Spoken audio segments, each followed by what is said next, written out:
It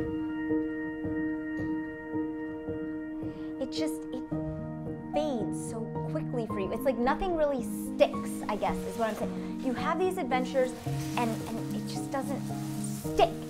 And I'm still seeking that place, whether it's spiritual or mental or emotional, where I can say, I don't have to go back unless I want to for fun, because I got what I wanted.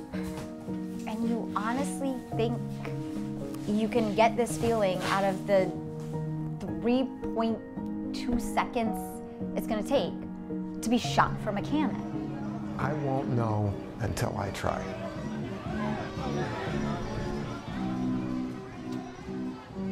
Everybody should have that thing that when you go up to them, what is it that you've always wanted to do? And you ask pretty much anybody that knows me and they'll say, he wants to get shot from a cannon.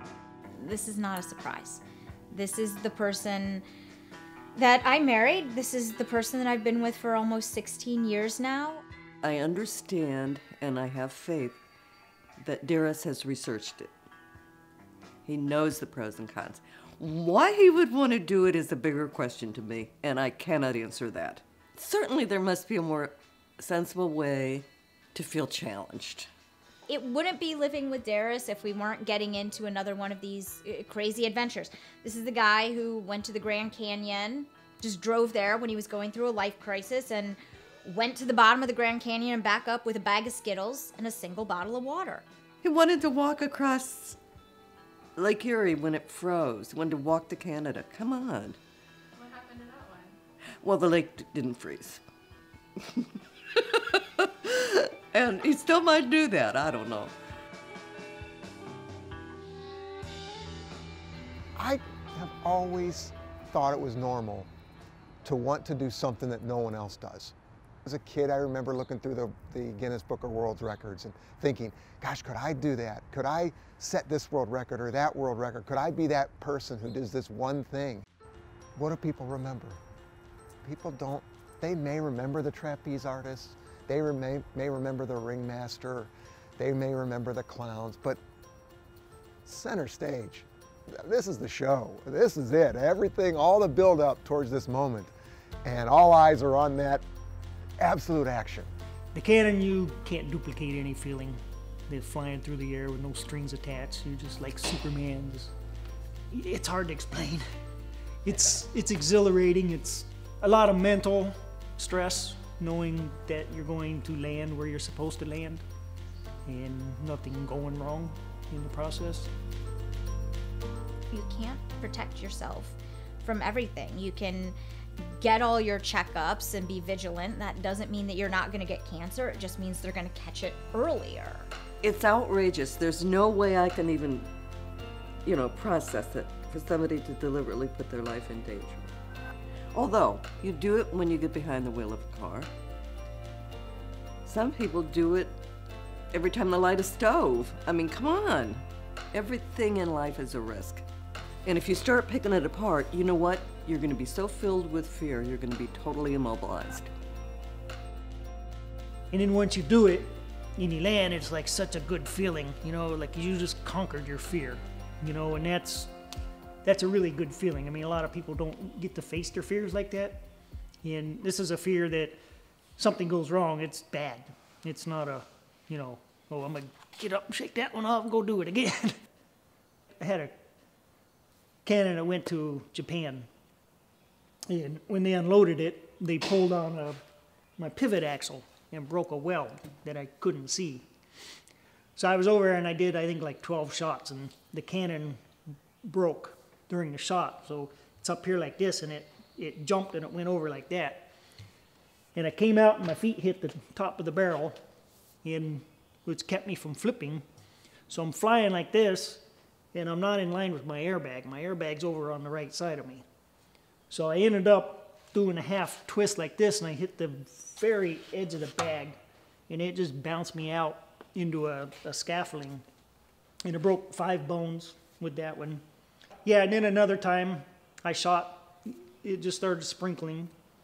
I was working at a fair. I get in the barrel and Tina says, oh, it's started raining. I was like, yeah, it's all right. Let's go.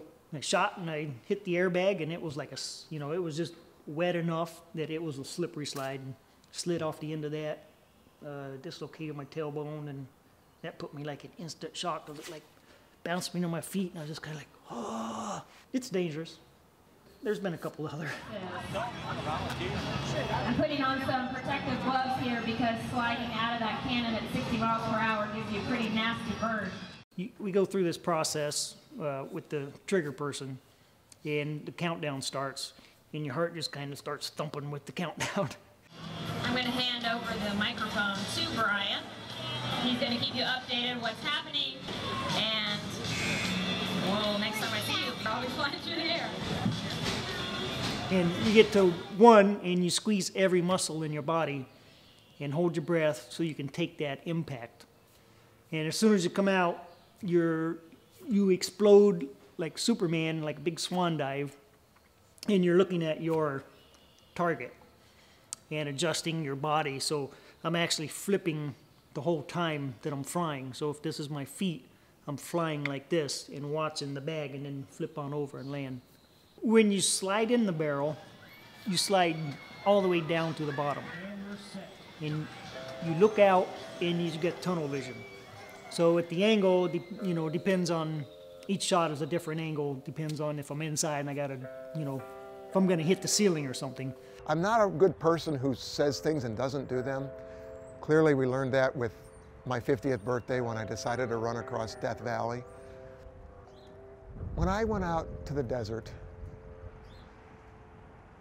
I could have done a lot of damage to myself. And I actually came home, I really feel, and it might have just been a placebo effect, but I thought I had a couple months of short-term memory loss. I just didn't feel myself. And I know how I felt. Other people tell me, oh no, that was just in your head. Well, it was in my head. I really felt like I had not come out of that the same as I went in. And so I know that bad things can happen. And bad things happen every day to people. I'd say what, probably 5 or 6 years ago now, before I started working here, and we were going through this period where neither one of us wanted to leave, but we knew we couldn't stay if it stayed that way.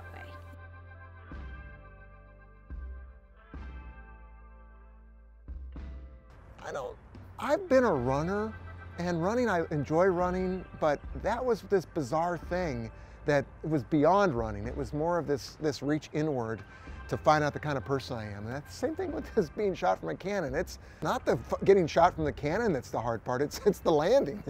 And I'm a little bit nervous of this, but I'm not doing this accidentally. I'm doing this very prepared-wise. And yeah, am I concerned about something bad? Of course I am. I'm afraid. But I'm afraid not to try. So you look out and it looks like, if you're looking at the rafters, it looks like you're going to hit it. So you get that tunnel vision. The cannon's 25 foot long. So you just have to have the confidence knowing that you got it set right, the right angle, the right pressure, that you're not going to go up and head but a girder, a beam. You're at 0 to 65 mile an hour instantaneous. So there's 7 Gs at the takeoff. You know, you're just standing and all of a sudden, boom!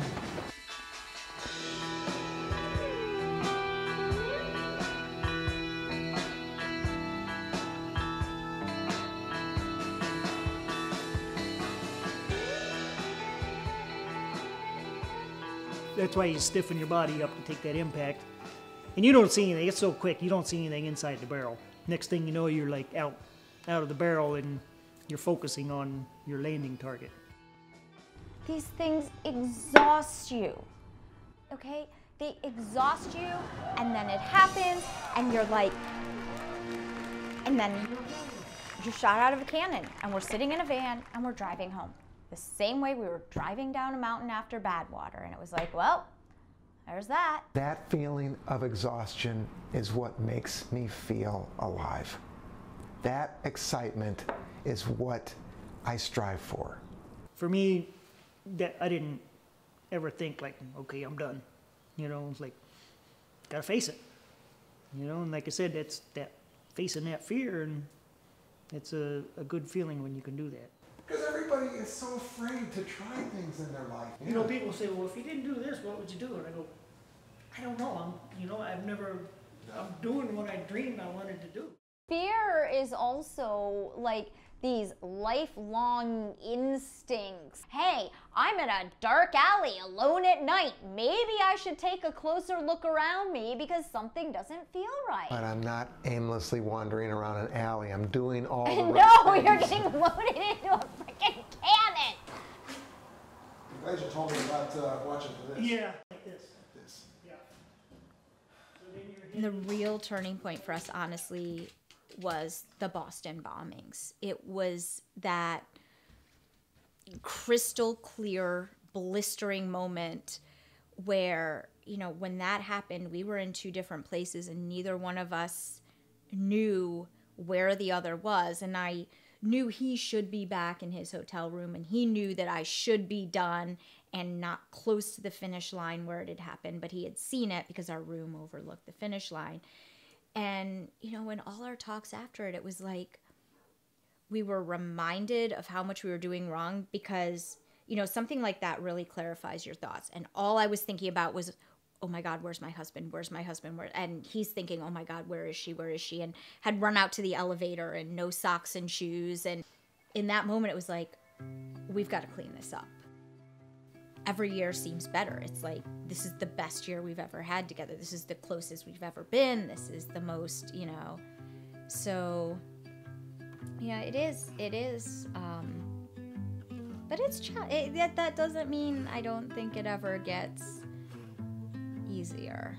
You are at your best when you are testing the boundaries and pushing them even further and further. And as hard as it is for me to see that line always moving, I know it's really what makes you who you are. And I can't stand in the way of that. Thank you.